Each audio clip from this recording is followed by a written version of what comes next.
Let me spell it out for the people in the back who still think globalism means some kumbaya Starbucks scented UN conference where world leaders hold hands and recycle. No, globalism, their version, looks like in time without the green glowing clocks, because they don't need to implant timers in your arm when they already have your location data, employment data, biometric data, financial data, movement patterns, preferences, weaknesses, addictions, fears, triggers, and 15 years of social data you fed them for fun. And now, just like we said the other day, they're building data centers, the size of small countries, swallowing up land like some digital manifest destiny, and distracting you with Scandal No. 484 this week. Breaking news. That's neither breaking nor news. Manufactured chaos. Celebrity meltdowns. A new boogeyman every 36 hours. Political circus on repeat. And psyops so thick you need a machete to cut through it. Why? Because if you're exhausted, overstimulated, and scrolling yourself to sleep, you won't notice what they're building.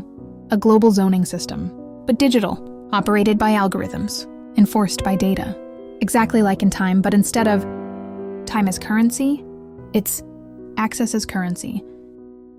Welcome to access-based apartheid. In the movie, you can't cross time zones without paying a year's worth of lifespan. Here, you won't cross zones without clearance, social credit, employment match, biometric verification, geofencing approval, economic eligibility, or the right algorithmic score telling the system you're safe.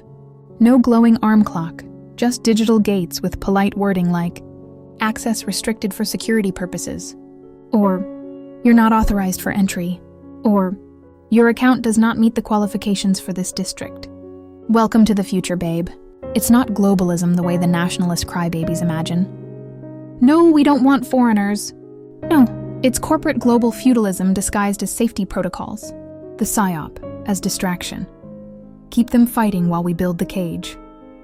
Every new scandal, every new distraction, every new look over here, not over there, it's manufactured fog while they acquire land for data centers, centralize digital infrastructure, build AI policing models, digitize immigration and border systems, prototype algorithmic employment assignment, roll out ID-based everything, lay down smart city frameworks, patent biometric checkpoints, consolidate cloud power under 4 or 5 corporations.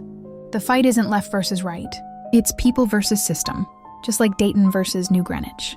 And just like in time, they're designing a future where you're told where you can work, which sector you're allowed to live in, which privileges you qualify for, which zones you can or can't enter, how far your dollars, or credits, stretch before suddenly evaporating.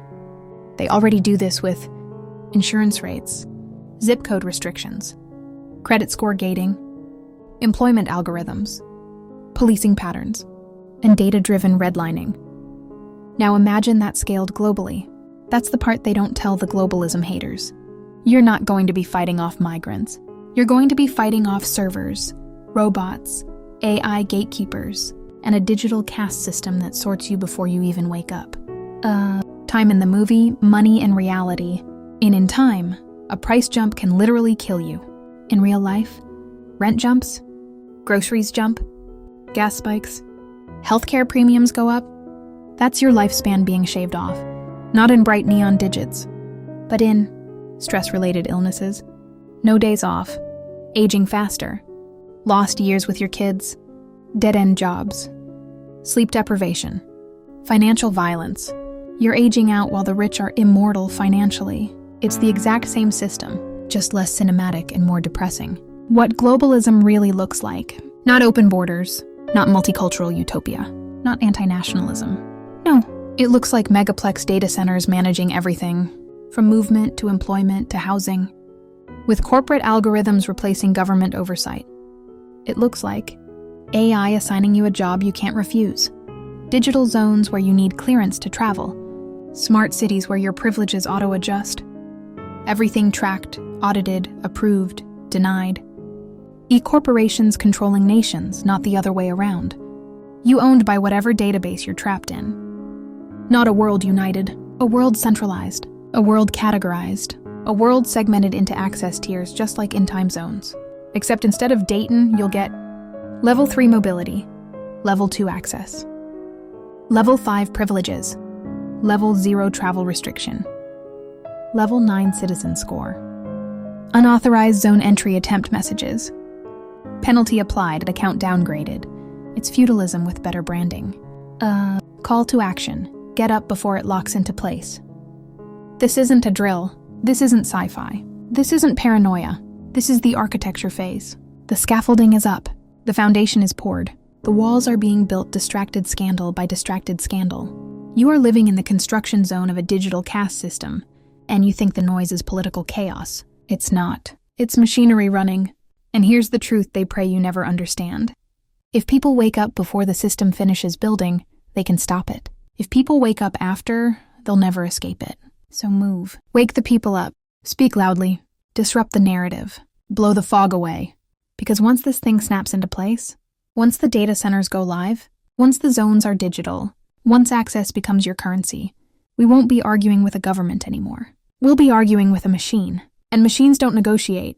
Machines enforce.